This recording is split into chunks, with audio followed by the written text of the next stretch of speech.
दोस्तों, क्या कोई मनुष्य परमेश्वर से भाग सकता है या उससे छिप सकता है? नहीं, कभी नहीं। पर जब कोई ऐसा करता है तो उसका परिणाम क्या होता है, शायद आप ना जानते हो। यदि आप जानना चाहते हैं तो आइए इस प्रसारण में शामिल होकर जानिए कि परमेश्वर का वचन ऐसे लोगों के लिए या इन बातों के संदर्भ में क्या कहता है।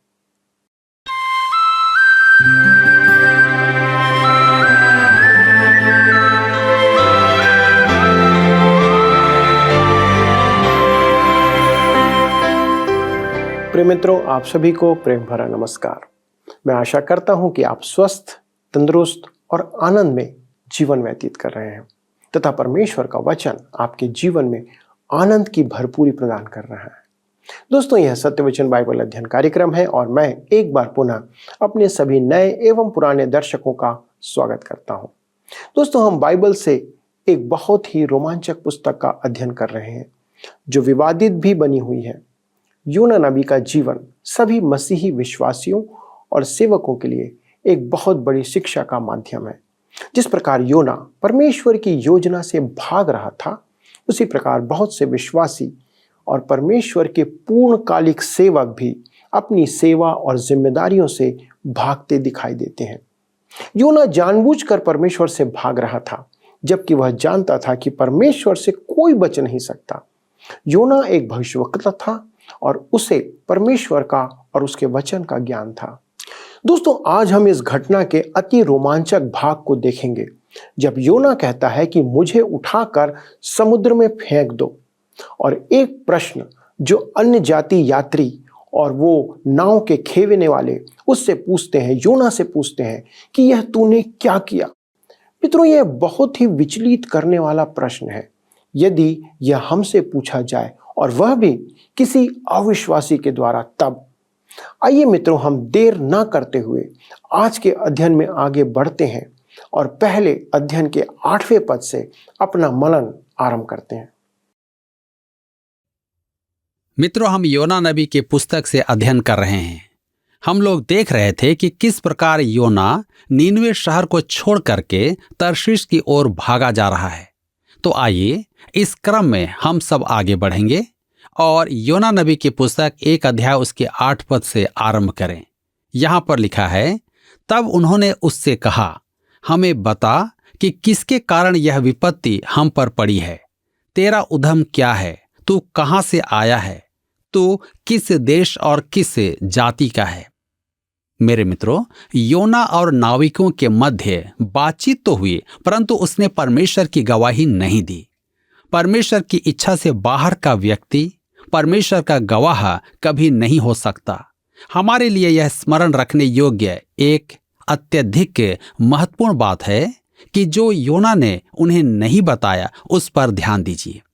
उन्होंने उससे पूछा, तू करता क्या है? उसने किसी को नहीं बताया कि वह एक भविष्यवक्ता है।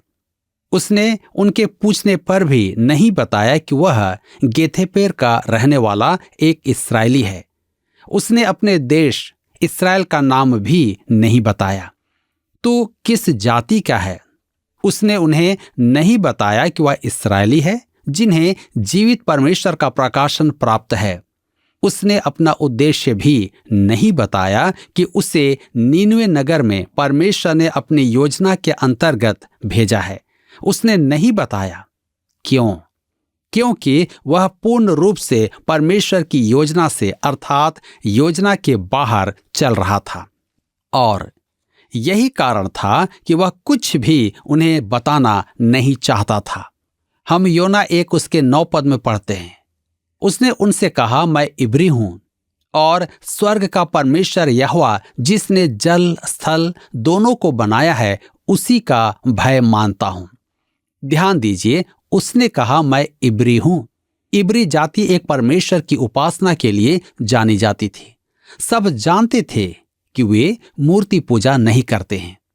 तब वह कहता है, स्वर्ग का परमेश्वर यहोवा जिसने जल स्थल दोनों को बनाया है, उसी का भय मानता हूं। अर्थात जो समुद्र उनके समक्ष है और प्रचंड आंधी के प्रकोप में था, उसके सृजनहार परमेश्वर को वह जानता था।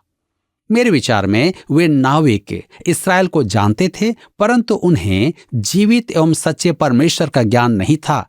और मैं ऐसा भी सोचता हूं कि शायद उन्होंने ऐसे दास को नहीं देखा था। योना 1:10 में आगे लिखा है, तब वे बहुत डर गए और उससे कहने लगे, तूने यह क्या किया है? वे जान गए थे कि वह यहोवा के सम्मुख से भाग आया है, क्योंकि उसने आप ही उनको बता दिया था। यद्यपि योना निश्चित होकर के सो रहा था, उसका विवेक उसे परेशान कर रहा था। योना ने उन्हें बताया कि वह छुट्टी मनाने के लिए जा रहा है, जबकि उसे नीनवे नगर को जाना था। उसकी यह यात्रा परमेश्वर की इच्छा के अनुसार नहीं है। उसने उन्हें अधिक जानकारी नहीं दी। तब लिखा है, तूने यह क्या किया है? मेरे प्रियो, यह एक उत्तम प्रश्न है और अविश्वासियों द्वारा प्रायः विश्वासियों से पूछा जाता है। मेरी भेंट एक व्यवसायी से हुई और मैंने उसे अपनी आराधना में आमंत्रित किया, जहां पर हम लोग सेवकाई करते थे। वह आराधना में आया तो उसने मुझसे पूछा कि क्या एक मनुष्य जिसका नाम फलाना फलाना है वह हमारा सदस्य है?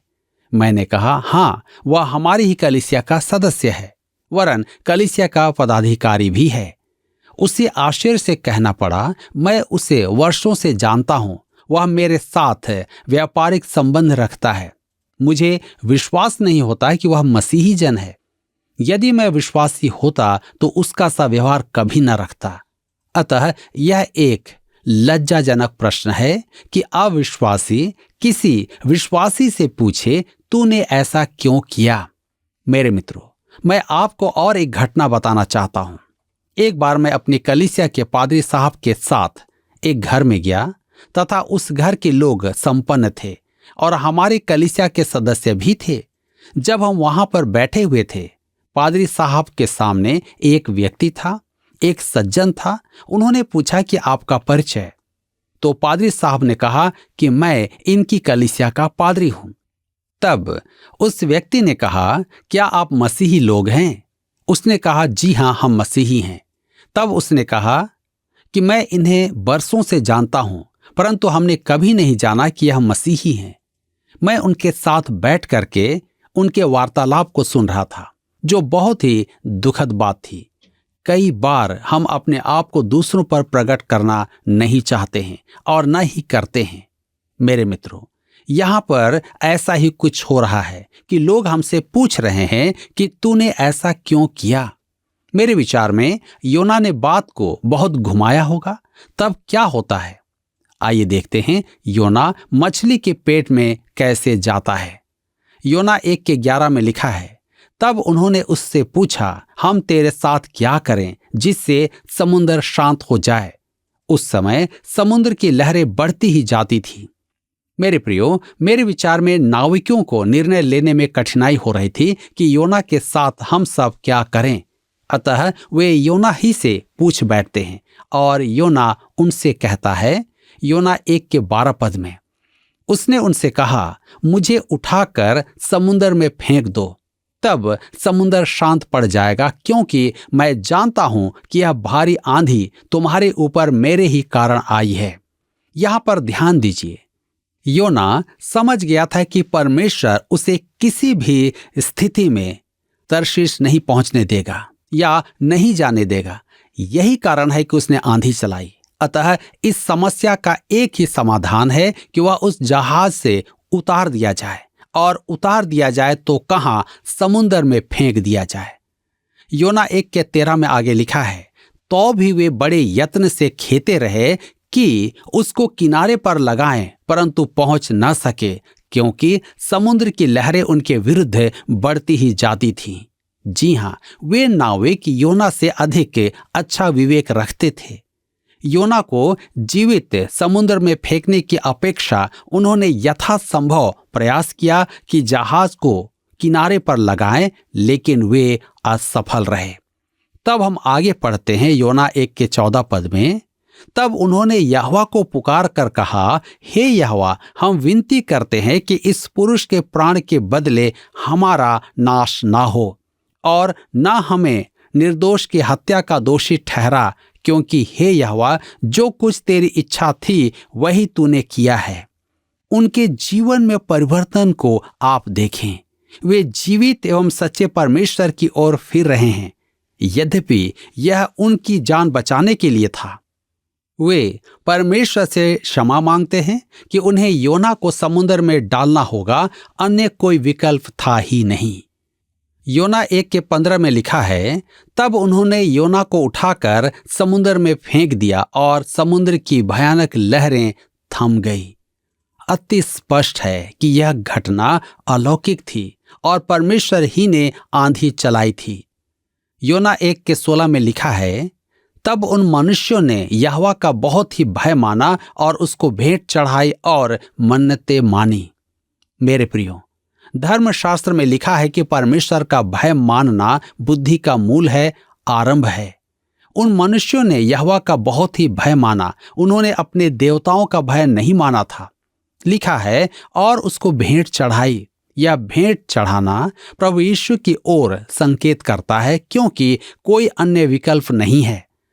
तब हम देखते हैं कि मन्नतें मानी। उन्होंने क्या मन्नत मानी थी? वे परमेश्वर की सेवा करेंगे। इस अनुग्रह से उन्होंने परमेश्वर को स्वीकार किया।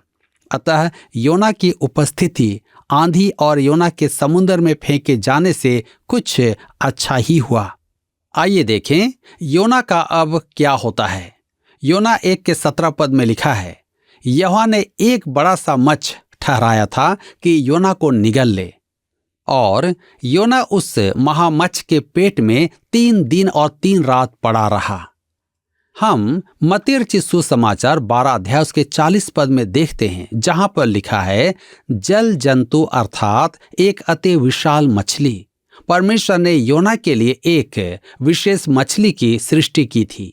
योना उस महामच्छ अर्थात बड़े मछली के पेट में 3 दिन और 3 रात पड़ा रहा। यहां यह नहीं लिखा है कि योना उस मछली के पेट में जीवित था या मरा। मेरे प्रियो, हमारी रूपरेखा में हमने देखा था कि अध्याय 1 में योना इस्राएल से चला। उसका गंतव्य कहां था? नीनवे है, परंतु वह मछली के पेट में पहुंच गया। योना कभी नहीं चाहता था कि अशूरों का उद्धार हो, अतः वह परमेश्वर की आज्ञा न मानकर नीनवे की अपेक्षा तर्शीश की ओर चल पड़ा। परंतु परमेश्वर ने उसका मार्ग बाधित किया और आंधी के कारण जहाज डूबने लगा। जब नाविकों ने जाना कि योना के कारण परमेश्वर ने ऐसा किया है, तो उन्होंने योना से पूछा कि वे क्या करें। तब योना ने कहा कि मुझे समुद्र में फेंक दो तो समुद्र शांत हो जाएगा। परंतु उन्होंने जहाज को किनारे लगाने का प्रयास किया। जब समुद्र शांत न हुआ तो उन्होंने परमेश्वर से क्षमा मांगकर योना को समुद्र में फेंक दिया। तब समुद्र तुरंत थम गया और उन्होंने परमेश्वर का भय माना। मेरे प्रियो, यहां पर अध्याय 1 समाप्त होता है और अब हम आगे बढ़ते हुए अध्याय 2 से अपने अध्ययन को जारी रखेंगे, जिसका विषय है योना ने कब प्रार्थना की। योना की प्रार्थना, योना का सूखी भूमि पर आना। मेरे प्रियो, हमारी समय सारणी के अनुसार अध्याय 2 में योना मछली के पेट से बाहर आता है। उसका गंतव्य नीनवे है, तथापि हम मछली के पेट में उसके अनुभव को अब देखेंगे। तो आइए देखें योना ने प्रार्थना कब की। योना नबी की पुस्तक 2 अध्याय उसके 1 पद में लिखा है, तब योना ने उसके पेट में से अपने परमेश्वर यहोवा से प्रार्थना करके कहा। मछली के पेट में क्या योना मृतक था और परमेश्वर ने उसे जिलाया? यहां लिखा है कि उसने मछली के पेट में प्रार्थना की। मेरे प्रियो, इसका अर्थ है कि वह जीवित था। मेरा प्रश्न यह है, उसने कब प्रार्थना की? उसने देखा कि वह और भी बड़े संकट में है, अतः उसने परमेश्वर को पुकारा। क्या योना ने 3 दिन प्रार्थना तैयार करके तीसरे दिन परमेश्वर को पुकारा था? यदि हां, तो मेरी व्याख्या गलत है। परंतु मनुष्य का स्वभाव ऐसा ही है कि योना ने परमेश्वर को पुकारने में विलंब नहीं किया। मेरे प्रियो, मेरे विचार में तो उसने उसी समय प्रार्थना करना आरंभ कर दी थी जब मछली ने उसे मुंह में लिया था और पेट में पहुंचकर तो उसने आमीन कहा होगा। संकट में आप प्रार्थना तैयार नहीं करते हैं, जो मुंह में आया तुरंत आप पुकार उठते हैं। मेरा एक मित्र सेवा में है जिसकी तर्जनी उंगली आधी कटी हुई है। जब उससे पूछा जाता है कि वह सेवा में कैसे आया तो वह अपनी कटी हुई उंगली हिलाकर कहानी सुनाता है। जब वह बालक था तब उनकी कलीसिया में एक प्रचारक आया। इस बालक के पिता ने पहली शाम उसे सबसे आगे बैठाया क्योंकि वह कलीसिया का पदाधिकारी था। उसे ऐसा लगा कि प्रचारक उसी से कह रहा है। उसके पिता ने उसे दूसरी शाम भी सभा में भाग लेने पर विवश किया। वह जानता था कि यदि वह तीसरे दिन भी सभा में जाएगा तो वह परमेश्वर की बुलाहट को नहीं ठुकरा पाएगा। अतः उसने अपनी एक कमीज ली और घर से भाग गया। जिस नगर में वह गया था वहां उसे आरा मशीन पर लट्ठे अर्थात लकड़ी काटने की नौकरी मिली। 2 सप्ताह वहां काम करने के पश्चात लकड़ी समाप्त हो गई। उसके पर्यवेक्षक ने उसे पुराने लट्ठे काटने को कहा जो किसी कारण अलग कर दिए गए थे। उनमें एक लट्ठा आधा कटा हुआ था। जब उसने उस लट्ठे को मशीन पर चढ़ाया तो उसका कटा हुआ भाग खुल गया और उसकी उंगली उसमें फंस गई। वह चिल्ला रहा था परंतु मशीन के शोर के कारण कोई उसकी पुकार नहीं सुन पाया। वह अपनी इच्छा के विरुद्ध आरे की ओर खींचा जा रहा था। उसकी उंगली और आरे के बीच केवल 45 सेकंड थे और उसने उस 45 सेकंड में प्रभु यीशु को ग्रहण करके सेवा करने का निर्णय लिया। उसकी उंगली कट गई परंतु वह बच गया। मेरे प्रियो, वह कहता है उसने उन 45 सेकंडों में परमेश्वर से जितनी बात की थी तब से आज तक उतनी बात उसने परमेश्वर से कभी नहीं की थी। कहने का अर्थ है कि वह आज तक वैसी बात परमेश्वर से नहीं कर पाया। आप जब संकट में होते हैं तो परमेश्वर से अधिक बातचीत करते हैं और उससे अधिक प्रार्थना और निवेदन करते हैं। जी हाँ, चाहे कोई भी क्यों ना हो, जब विपत्ति जीवन में आती है तो सबसे पहले हम अपने माता पिता, अपने पड़ोसी, अपने रिश्तेदारों को याद करते हैं।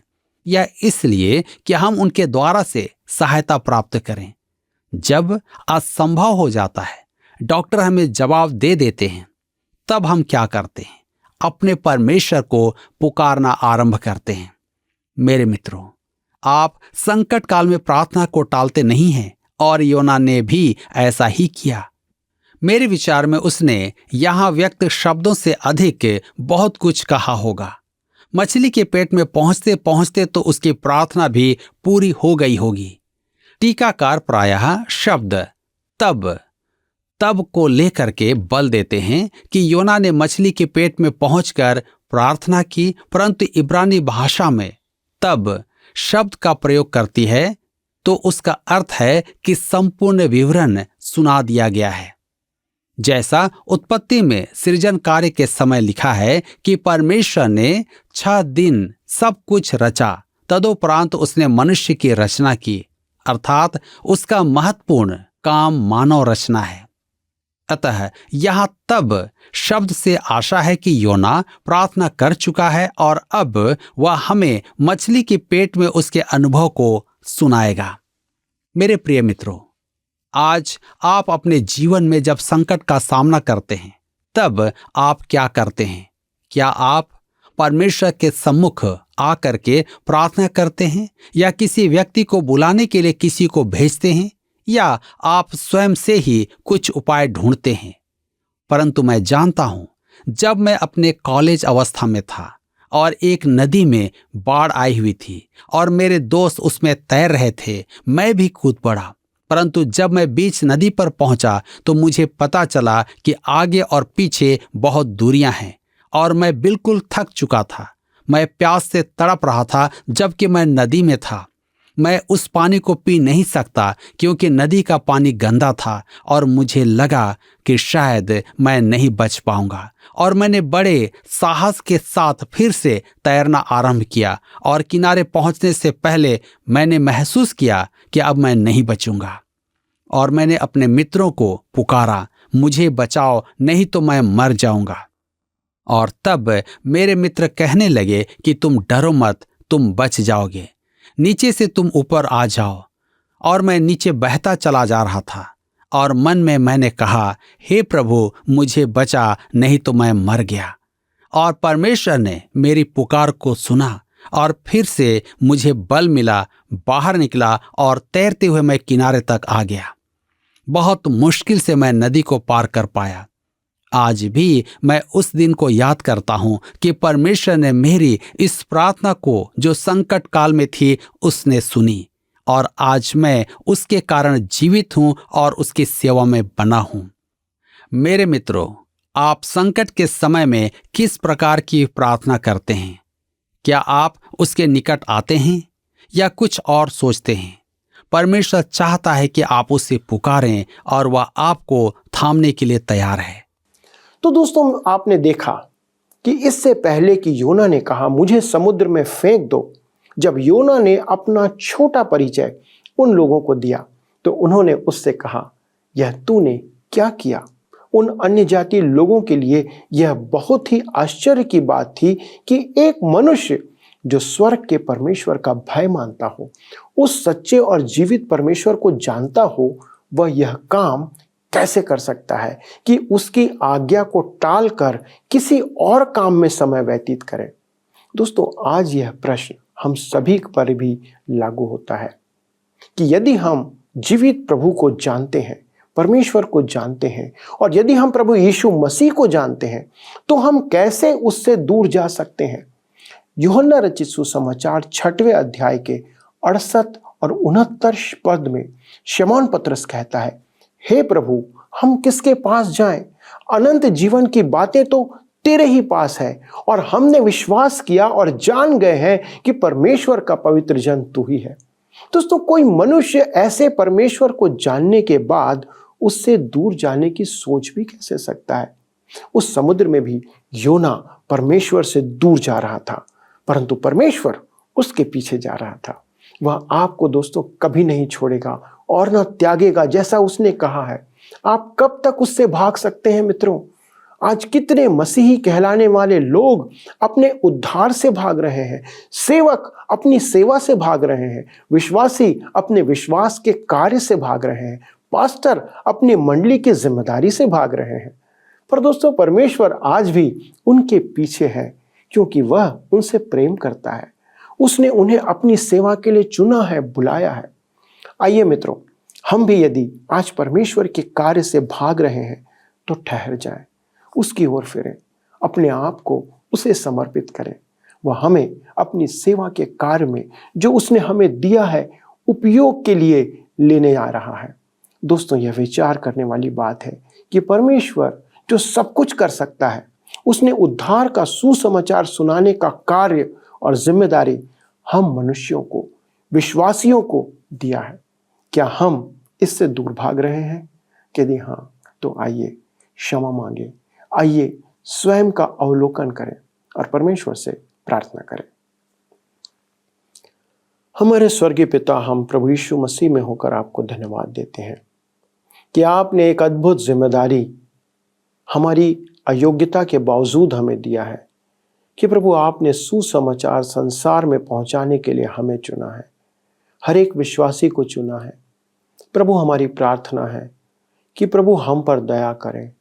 हमने कितनी बार प्रभु उस जिम्मेदारी को ठुकराया है, आपकी बुलाहट को छोड़कर हम विपरीत दिशा में भागते रहे हैं। कितने हमारे दर्शक हैं प्रभु जो सेवा में हैं, पास्टर हैं, प्रचारक हैं, लेकिन वो प्रभु आपकी सेवा से दूर भाग रहे हैं, अपनी जिम्मेदारियों से दूर जा रहे हैं। प्रभु, आज आपने उन्हें बात किया है, आपने उन्हें इस बात के लिए प्रभु प्रेरित किया है, उनके हृदय की गहराई में अपने वचन को आज डाल दिया है कि यदि वे योना के समान आज आपकी सेवा से दूर भाग रहे हैं तो प्रभु आप उनके पीछे आ रहे हैं, क्योंकि आप उन्हें छोड़ेंगे नहीं, क्योंकि आप उन्हें प्रेम करते हैं, आपने उन्हें चुना है। पिता, हमारी विनती है कि हर एक दर्शक के साथ आज आप हो और उनके हृदय को प्रभु अपनी ओर फेर लाएं कि पिता वो आपकी सेवा के लिए तत्पर हो जाए। प्रभु, उस मार्ग को छोड़कर आपके सेवा क्षेत्र के लिए वो लौट जाएं और जिन लोगों को सुसमाचार सुनाने की जिम्मेदारी प्रभु आपने उन्हें दिया है, वे उसे आपकी सामर्थ्य से पूरा करें। पिता, आज की प्रार्थना को सुनने के लिए भी हम धन्यवाद देते हैं और ये विश्वास करते हैं कि ये प्रार्थना और वचन लोगों के हृदय को आपकी ओर फेरेगा।